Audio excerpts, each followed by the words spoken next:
नमस्कार दोस्तों, आप सभी का स्वागत है एक बार फिर से अपने चैनल भक्ति की शक्ति में। तो दोस्तों आइए सुनते हैं मोक्षदा एकादशी व्रत कथा को।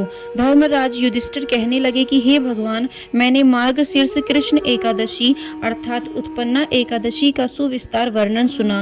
अब आप कृपा करके मुझे मार्गशीर्ष माह की शुक्ल पक्ष की एकादशी के विषय में भी बताएं। इस एकादशी का क्या नाम है, इसके व्रत का क्या विधान है, इसकी विधि क्या है, इसका व्रत करने से किस फल की प्राप्ति होती है, कृपया यह सब विधान पूर्वक कहिए। भगवान श्री कृष्ण बोले, मार्गशीर्ष माह के शुक्ल पक्ष में आने वाली इस एकादशी को मोक्षदा एकादशी कहा जाता है। यह व्रत मोक्ष देने वाला तथा चिंतामणि के समान सब कामनाएं पूर्ण करने वाला है, जिससे आप अपने पूर्वजों के दुखों को खत्म कर सकते हैं। इसका महात्म्य मैं तुमसे कहता हूँ, ध्यान पूर्वक सुनो। गोकुल नाम के नगर में वैखानस नामक राजा राज्य करता था। उसके राज्य में चारों वेदों के ज्ञाता ब्राह्मण रहते थे। वह राजा अपनी प्रजा का पुत्रवत पालन करता था। एक बार रात्रि में राजा ने एक स्वप्न देखा कि उसके पिता नरक में हैं। उसे बड़ा आश्चर्य हुआ। प्रातः वह विद्वान ब्राह्मणों के पास गया और अपना स्वप्न सुनाया। कहा, मैंने अपने पिता को नरक में कष्ट उठाते देखा है। उन्होंने मुझसे कहा कि हे पुत्र, मैं नरक में पड़ा हूँ, यहाँ से तुम मुझे मुक्त कराओ। जब से मैंने ये वचन सुने हैं तब से मैं बहुत बेचैन हूँ। चित्त में बड़ी अशांति हो रही है। मुझे इस राज्य, धन, पुत्र, स्त्री, हाथी, घोड़े आदि में कुछ भी सुख प्रतीत नहीं होता। मैं क्या करूं? राजा ने कहा, हे ब्राह्मण देवताओं, इस दुख के कारण मेरा सारा शरीर जल रहा है। अब आप कृपा करके कोई तप, दान, व्रत आदि ऐसा उपाय बताएं जिससे मेरे पिता को मुक्ति मिल जाए। उस पुत्र का जीवन व्यर्थ है जो अपने माता पिता का उद्धार ना कर सके। एक उत्तम पुत्र जो अपने माता पिता तथा पूर्वजों का उद्धार करता है, वह हजार मूर्ख पुत्रों से अच्छा है। जैसे एक चंद्रमा सारे जगत में प्रकाश कर देता है परंतु हजारों तारे नहीं कर सकते। ब्राह्मणों ने कहा, हे राजन, यहाँ पास ही भूत, भविष्य, वर्तमान के ज्ञाता पर्वत ऋषि का आश्रम है। आपकी समस्या का हल वे जरूर करेंगे। ऐसा सुनकर राजा मुनि के आश्रम पर गया।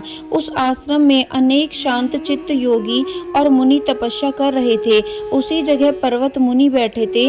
राजा ने मुनि को साष्टांग दंडवत किया। मुनि ने राजा से सांगोपांग कुशल पूछी। राजा ने कहा कि महाराज, आपकी कृपा से मेरे राज्य में सब कुशल है, लेकिन अकस्मात मेरे चित्त में अत्यंत अशांति होने लगी है। ऐसा सुनकर पर्वत मुनि ने आंखें बंद की और भूत विचारने लगे। फिर बोले, हे राजन, मैंने योग के बल से तुम्हारे पिता के कुकर्मों को जान लिया है। उन्होंने पूर्व जन्म में कामातुर होकर एक पत्नी को रति दी, किंतु सौत के कहने पर दूसरे पत्नी को ऋतुदान मांगने पर भी नहीं दिया। उसी पाप कर्म के कारण तुम्हारे पिता को नरक में जाना पड़ा। अब राजा ने कहा, उसका कोई उपाय बताइए। मुनि बोले, हे राजन, आप मार्गशीर्ष एकादशी का उपवास करें और उस उपवास के पुण्य को अपने पिता को संकल्प कर दें। इसके प्रभाव से आपके पिता की अवश्य नरक से मुक्ति होगी। मुनि के ये वचन सुनकर राजा महल में आया और मुनि के कहने अनुसार कुटुंब सहित मोक्षदा एकादशी का व्रत किया। इसके उपवास का पुण्य उसने पिता को अर्पण कर दिया। इसके प्रभाव से उसके पिता को मुक्ति मिल गई और स्वर्ग में जाते हुए वे पुत्र से कहने लगे, हे पुत्र, तेरा कल्याण हो। यह कहकर स्वर्ग चले गए। मार्गशीर्ष मास की शुक्ल पक्ष की मोक्षदा एकादशी का जो व्रत करते हैं उनके समस्त पाप नष्ट हो जाते हैं। इस व्रत से बढ़कर मोक्ष देने वाला और कोई व्रत नहीं है। इस दिन गीता जयंती मनाई जाती है। साथ ही यह धनुर्मास की एकादशी कहलाती है। अतः इस एकादशी का महत्व कई गुना और भी बढ़ जाता है।